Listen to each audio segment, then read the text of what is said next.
A grand jury has decided to drop all the charges against Hannah Cobb. They are claiming she acted in self-defense after fatally pow-powing her boyfriend after a night at the club. Those of you guys who are unaware, Hannah Cobb and her boyfriend Telvin Osborne had come home from the club one night. She claimed she was cleaning her GUN and fatally pow-powed him by mistake, but after police conducted an investigation, they discovered that was the furthest thing from the truth. After getting multiple witness statements, obtaining ring cam footage, they determined that Hannah and Telvin actually got into it that night, and he charged at her with a KNIFE before she fatally pow-powed him. Osborne showed back up to the house. Hannah Cobb stated that Mr. Osborne pulled a knife on her and threatened her.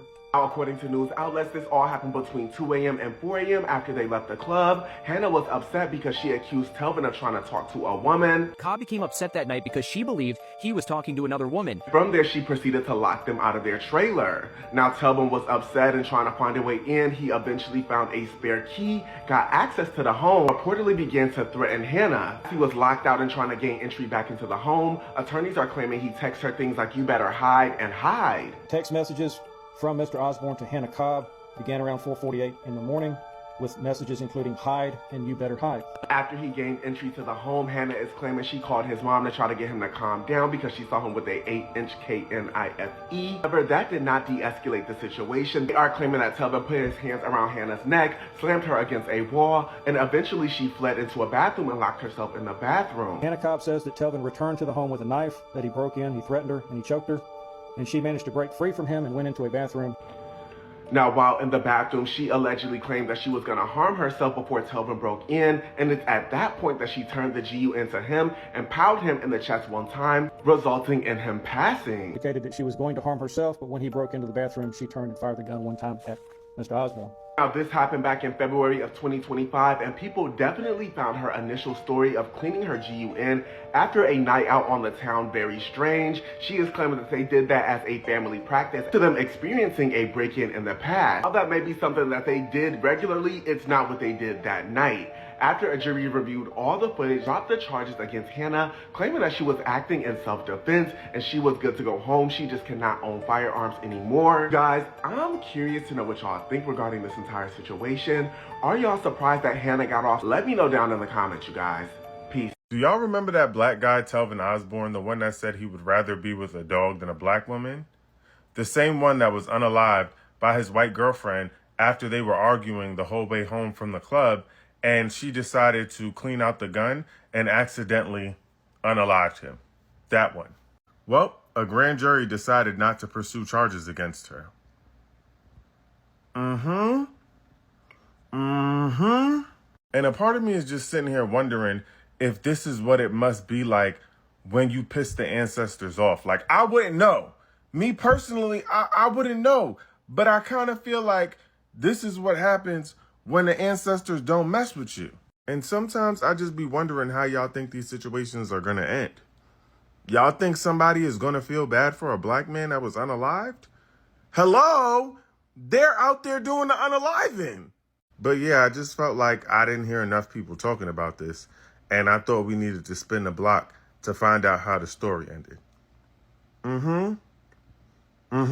Hi guys, welcome back to my channel. Today we are talking about a situation that's got a lot of people shaking their heads but not saying much out loud. We are talking about Telvin Osborne. Yes, that Telvin, the same black man who once went viral for saying he would rather have intimacy with a white dog than a black woman. And now the palm-colored girlfriend who shot him is free, and the black community quiet. Let's talk about it. If you're coming across this channel for the first time, my name is Rosemary. Kindly consider subscribing, give this video a thumbs up, and let me know your thoughts in the comment section below. Before we get to the video, let me play a few clips on the same, and I'll be back with my commentary. All credit goes to the original creators of these videos. No charges for the woman that shot Telvin Osborne. A grand jury has declined to press charges against Hannah Grace Cobb, and the district attorney says that the case is now closed. And if you hadn't heard, Hannah Cobb, age 25, was accused of unaliving Telvin Osborne, age 30, in their master bedroom. After an argument had erupted, pushing and shoving, she fires a fatal shot, taking the life of her children's father. She stated that they had been out all night and allegedly there was drinking involved. She says she was checking her firearm, coincidentally, as they do every night. And while she was manipulating the weapon, she thought it was on safety and she fired it into his chest. But they're not even willing to pursue this case. So she was checking to see if the trigger worked. Y'all stay safe out there. I'm not saying that you should have a Nest videotape in your home, but the eye in the sky does not lie. Y'all remember Mr. Telvin Osborne? A grand jury has just dropped all the charges against his YTEA woman that unalived him after he allegedly threatened to cut her with a cutter. She pew-pewed him with that Thule.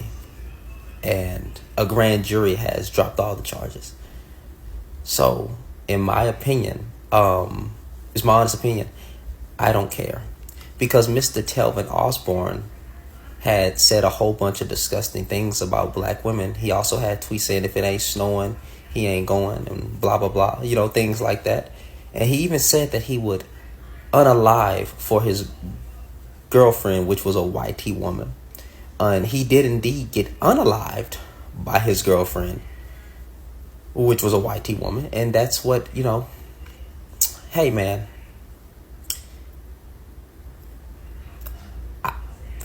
I don't care.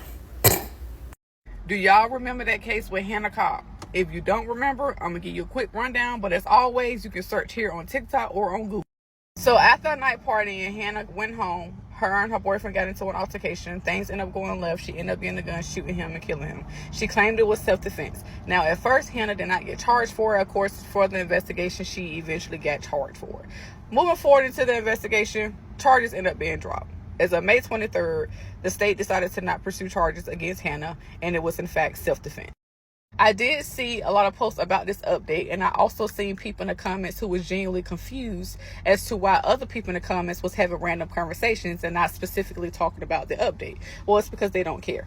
Now, to give a little backstory on that is when the situation first broke out, being that Telvin was an African-American male, naturally, you know how that goes. So people were standing with him and saying that she needed to be charged. It's not okay. It was not self-defense and things like that.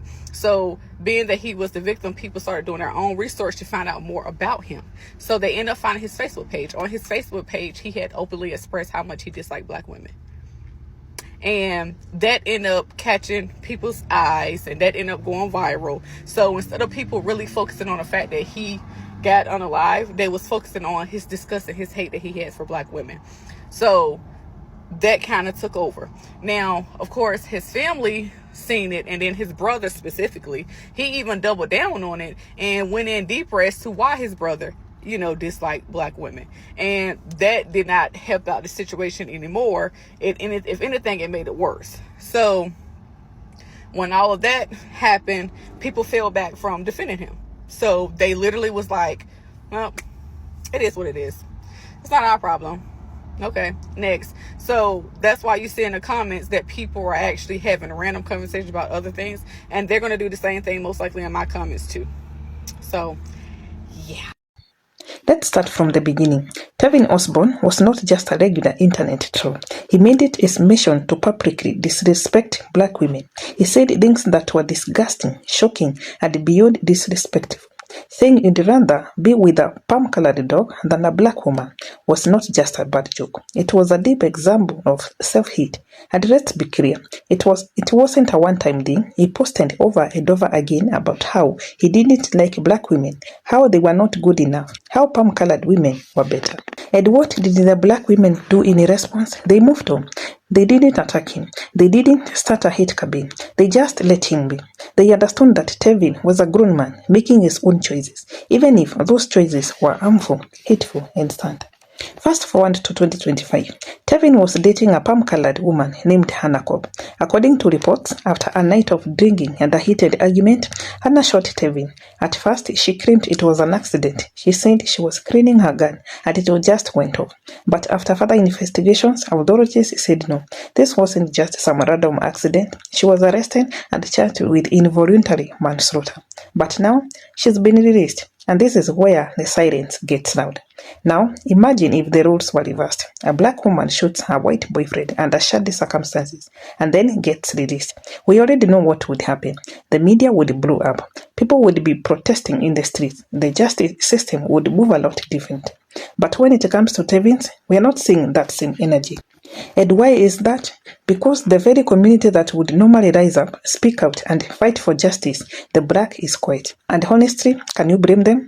This was the same man who told the whole world that black women were beneath him, that they were lesser than a dog, that he would never date them, never respect them, and never stand with them. And now, after he's been killed, the very people who might have fought for his justice are staying silent.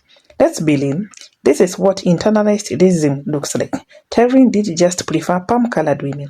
That is his right. Everyone is free to love whoever they love. But what made this different was that he used his platform to bash and belittle his own. It wasn't about love, it was about hate. Hate for the people who looked like him. Hate for the women who could have been his mother, sister, or daughter. And now, that same hate has left him without defenders. It's painful, but it's also reality. You can't spit in someone's face and then ask them to cry at your funeral. What this whole situation really shows is how much damage a single person's words can do. Telvin's words were not just jokes, they were weapons. And now that he's gone and his killer is walking free, those same words are echoing back loudly. The black community has always been quick to protect their own, even when the world doesn't. But Telvin made it very clear he didn't want that protection. He didn't value the people who would have had his back. He chose someone who ultimately took his life. And now, the community is respecting his choice, even in silence. This is not about celebrating someone's death. Nobody's doing that. This is about accountability, about understanding that the way you treat people, especially your own, matters. Telvin wanted to erase part of who he was. He wanted to distance himself from blackness so badly that he humiliated black women to do it. Now we are seeing what happens when people you degrade decide not to show up. It's a hard lesson, but it's real. At the end of the day, Telvin Osborne made choices. He chose to disrespect his own community, especially the black women. And now that he's gone, the silence around him is deafening. No hashtags, no marches, no calls for justice, just silence. And maybe, just maybe, that silence says everything. Let me know your thoughts in the comment section below. Thanks for watching. I'll see you in the next one.